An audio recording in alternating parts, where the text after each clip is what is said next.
ਸੰਗਰੂਰ ਦੇ ਮੂਨਕ ਖੇਤਰ ਵਿੱਚ ਘੱਗਰ ਨਦੀ ਹਿਮਾਚਲ 'ਚ ਬਾਰਿਸ਼ ਹੋਣ ਨਾਲ ਹਰ ਵਾਰ ਇੱਥੋਂ ਦੇ ਕਿਸਾਨਾਂ ਲਈ ਮੁਸੀਬਤ ਲੈ ਕੇ ਆਉਂਦੀ ਹੈ। ਖੇਤਰ ਦੇ ਕਿਸਾਨ ਘੱਗਰ ਵਿੱਚ ਹੜ੍ਹਾਂ ਦੇ ਡਰੋਂ ਆਪਣੇ ਖੇਤ ਖਾਲੀ ਰੱਖ ਰਹੇ ਹਨ ਤਾਂ ਜੋ ਜੇਕਰ ਘੱਗਰ ਵਿੱਚ ਹੜ੍ਹ ਆਇਆ ਤਾਂ ਉਹਨਾਂ ਨੂੰ ਦੋਹਰਾ ਨੁਕਸਾਨ ਨਾ ਸਹਿਣਾ ਪਵੇ, ਕਿਉਂਕਿ ਸਰਕਾਰ ਬਰਬਾਦ ਹੋਈ ਫਸਲ ਦੇ ਮੁਆਵਜ਼ੇ ਦੇ ਨਾਂ ਤੇ ਕਿਸਾਨਾਂ ਨਾਲ ਸਿਰਫ ਮਜ਼ਾਕ ਕਰਦੀ ਹੈ। ਨਾਲ ਹੀ ਕਿਸਾਨਾਂ ਨੇ ਕਿਹਾ ਕਿ ਘੱਗਰ ਦੀ ਸਫਾਈ ਵੱਲ ਵੀ ਕੋਈ ਧਿਆਨ ਨਹੀਂ ਦਿੰਦਾ ਹੈ। ਸੰਗਰੂਰ ਤੋਂ 90 ਕਿਲੋਮੀਟਰ ਦੀ ਦੂਰੀ ਤੇ ਮੂਨਕ ਦਾ ਖੇਤਰ ਹੈ, ਜਿਸ ਦੇ ਨੇੜੇ ਹਿਮਾਚਲ ਤੋਂ ਨਿਕਲਦੀ ਘੱਗਰ ਨਦੀ ਵਗਦੀ ਹੈ। ਕਿਸਾਨਾਂ ਦੇ ਮੁਤਾਬਕ ਇਹ ਉਹਨਾਂ ਲਈ ਹਰ ਸਾਲ ਕਾਲ ਬਣ ਕੇ ਆਉਂਦੀ ਹੈ, ਕਿਉਂਕਿ ਘੱਗਰ ਨਦੀ 'ਚ ਪਾਣੀ ਆਉਣ ਨਾਲ ਹੜ੍ਹ ਜਿਹੇ ਹਾਲਾਤ ਬਣ ਜਾਂਦੇ ਹਨ, ਜਿਸ ਕਰਕੇ ਇਸ ਖੇਤਰ ਦੀਆਂ ਹਜ਼ਾਰਾਂ ਏਕੜ ਫਸਲਾਂ ਤਬਾਹ ਹੁੰਦੀਆਂ ਹਨ। ਫਿਲਹਾਲ ਮੌਨਸੂਨ ਅਜੇ ਆਉਣਾ ਬਾਕੀ ਹੈ। ਹਿਮਾਚਲ 'ਚ ਮੀਂਹ ਨਹੀਂ ਪੈ ਰਿਹਾ ਹੈ। ਘੱਗਰ ਵਿੱਚ ਪਾਣੀ ਦਾ ਪੱਧਰ ਵੀ ਘੱਟ ਹੈ, ਪਰ ਫਿਰ ਵੀ ਕਿਸਾਨ ਡਰਦੇ ਹਨ, ਕਿਉਂਕਿ ਕਿਸਾਨ ਜਾਣਦੇ ਹਨ ਕਿ ਜਦੋਂ ਆਉਣ ਵਾਲੇ ਕੁਝ ਦਿਨਾਂ 'ਚ ਬਾਰਿਸ਼ ਸ਼ੁਰੂ ਹੋਵੇਗੀ ਤਾਂ ਇਹ ਪਾਣੀ ਨਾਲ ਭਰ ਜਾਏਗੀ ਅਤੇ ਉਦੋਂ ਹੀ ਕਿਸਾਨਾਂ ਦੀ ਚਿੰਤਾ ਸ਼ੁਰੂ ਹੋਵੇਗੀ। ਘੱਗਰ ਨਦੀ 2 ਸਾਲ ਪਹਿਲਾਂ ਜਦੋਂ ਘੱਗਰ ਨਦੀ 'ਚ 2 ਸਾਲ ਪਹਿਲਾਂ ਹੜ੍ਹ ਆਇਆ ਸੀ ਤਾਂ ਲਗਭਗ ਅੱਧੀ ਦਰਜਨ ਪਿੰਡਾਂ ਦੇ ਵਿੱਚ 10,000 ਏਕੜ ਫਸਲ ਪੂਰੀ ਤਰ੍ਹਾਂ ਤਬਾਹ ਹੋਈ ਸੀ। ਕਿਸਾਨਾਂ ਦਾ ਦੋਸ਼ ਹੈ ਕਿ ਸਰਕਾਰਾਂ ਉਹਨਾਂ ਲਈ ਕੁਝ ਨਹੀਂ ਕਰਦੀਆਂ। ਘੱਗਰ ਦੀ ਹਾਲਤ ਹਰ ਸਾਲ ਇੱਕੋ ਜਿਹੀ ਰਹਿੰਦੀ ਹੈ, ਨਾ ਹੀ ਇਸ ਨੂੰ ਸਾਫ਼ ਕੀਤਾ ਜਾਂਦਾ ਹੈ ਅਤੇ ਨਾ ਹੀ ਸਰਕਾਰ ਇਸ ਦਾ ਕੋਈ ਪੱਕਾ ਹੱਲ ਲੱਭਦੀ ਹੈ। ਘੱਗਰ ਦਰਿਆ ਦੇ ਮਨਰੇਗਾ ਵਿੱਚ ਕੰਮ ਕਰਨ ਵਾਲੀਆਂ ਔਰਤਾਂ ਘੱਗਰ ਦਰਿਆ ਦੇ ਕਮਜ਼ੋਰ ਕੰਢਿਆਂ ਤੇ ਬੋਰੀਆਂ ਪਾਉਂਦੀਆਂ ਹੋਈਆਂ ਮਿਲੀਆਂ। ਬਹੁਤ ਜ਼ਿਆਦਾ ਬਣਦੀ ਜੀ, ਪਾਣੀ ਆਉਣ ਨਾਲ ਸਾਡੀ ਸਾਰੀਆਂ ਫਸਲਾਂ ਮਰ ਜਾਂਦੀਆਂ ਜੀ, ਤੇ ਘੱਟੋ ਘੱਟ 10 ਪਿੰਡਾਂ ਦਾ ਨੁਕਸਾਨ ਹੋ ਜਾਂਦਾ ਹੈ। ਹੁਣ ਕਪੂੰਦਰ ਪੈਣੀ, ਸੁਰਜਰ ਪੈਣੀ, ਸਲੇਮਗਾੜ, ਕੜੈਲ, ਬਗਾ, ਬਸਹਿਰਾ, ਸਾਰੇ ਪਿੰਡਾਂ ਦਾ ਨੁਕਸਾਨ ਹੋ ਜਾਂਦਾ ਜੀ ਸਾਡਾ। ਅੱਛਾ, ਸਰਕਾਰ ਤੱਕ ਪਹੁੰਚ ਕੀਤੀ ਹੋਏਗੀ? ਸਰਕਾਰ ਸਾਡਾ ਕੁਝ ਨਹੀਂ ਕਰਦੀ ਜੀ। ਅਸੀਂ ਆਪ ਪੈਸੇ ਇਕੱਠੇ ਕਰਕੇ ਜੀ ਕਿੱਲਿਆਂ ਤੇ ਪਾ ਕੇ ਜੀ 200 ਰੁਪਏ ਕਿੱਲੇ ਹਿਸਾਬ ਨਾਲ ਘੱਟੋ ਘੱਟ 8 ਲੱਖ ਰੁਪਈਆ ਲਾਤਾ ਜੀ ਐਤਕੀ। ਇਸ ਸਾਲ ਲਾ ਦਿੰਦੇ ਹਾਂ। ਇਸ ਵਾਰ ਕਿੰਨਾ ਖਰਚ ਹੋਗਾ ਤੁਹਾਡਾ? ਸਾਡਾ ਐਤਕੀ 8 ਲੱਖ ਰੁਪਈਆ ਲੱਗ ਜੇ। ਅੱਛਾ, ਕੀ ਕਰਿਆ ਤੁਸੀਂ? ਮਿੱਟੀ ਪਾਈ, ਜਿੱਥੇ ਮਾੜਾ ਸੀ ਉੱਥੇ ਅਸੀਂ ਮਿੱਟੀ ਲਾਤੀ ਹੈ, ਟਰਾਲੀਆਂ ਨਾਲ ਪਿੰਡੋਂ ਲਿਆ ਕੇ। ਆਪਦੀ ਤਰਫੋਂ ਤੁਸੀਂ ਮਤਲਬ ਕਿ ਪੂਰਾ ਹਾਂਜੀ, ਆਪਣੀ ਤਰਫੋਂ ਤਾਂ ਅਸੀਂ ਪੂਰਾ ਕਰ ਰਹੇ ਹਾਂ ਜੀ। ਸਰਕਾਰਾਂ ਸਾਡੀ ਕੁਝ ਨਹੀਂ ਕਰਦੀਆਂ, ਨਾ ਸਰਕਾਰਾਂ ਪੁੱਛਦੀਆਂ ਸਾਨੂੰ ਜੀ।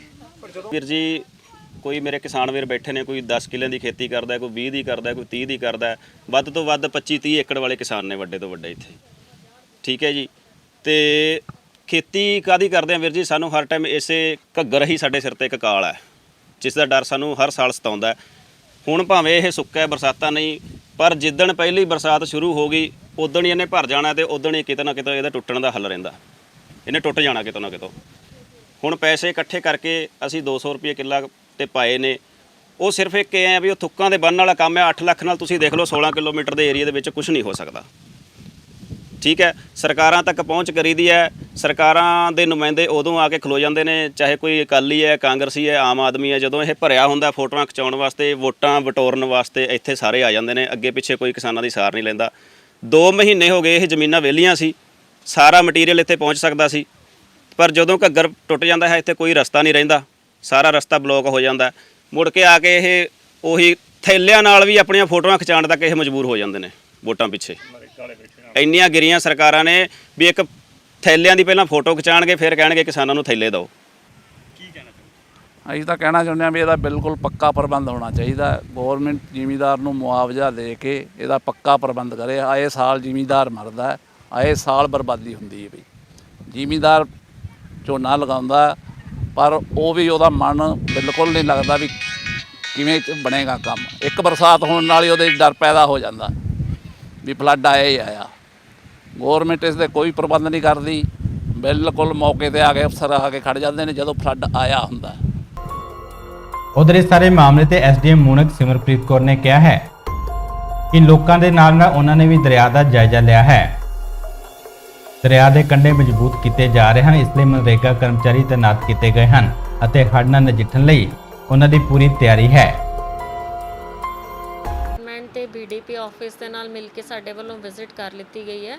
ਜਿਹੜੇ ਵੀਕ ਪੁਆਇੰਟਸ ਨੇ ਉਹ ਆਇਡੈਂਟੀਫਾਈ ਕਰ ਲਿੱਤੇ ਗਏ ਹਨ ਅਤੇ ਨਰੇਗਾ ਦੇ ਤਹਿਤ ਜਿਹੜੇ ਉਹਨਾਂ ਨੂੰ ਪੁਆਇੰਟਸ ਨੂੰ ਕਵਰ ਅਪ ਕਰਨ ਲਈ ਕਾਰਵਾਈ ਚੱਲ ਰਹੀ ਹੈਗੀ ਹੈ ਐਂਡ ਹੋਪਫੁਲੀ ਅਸੀਂ ਇਹਨੂੰ ਟਾਈਮ ਤੇ ਹੀ ਮੁਕੰਮਲ ਕਰ ਲਵਾਂਗੇ।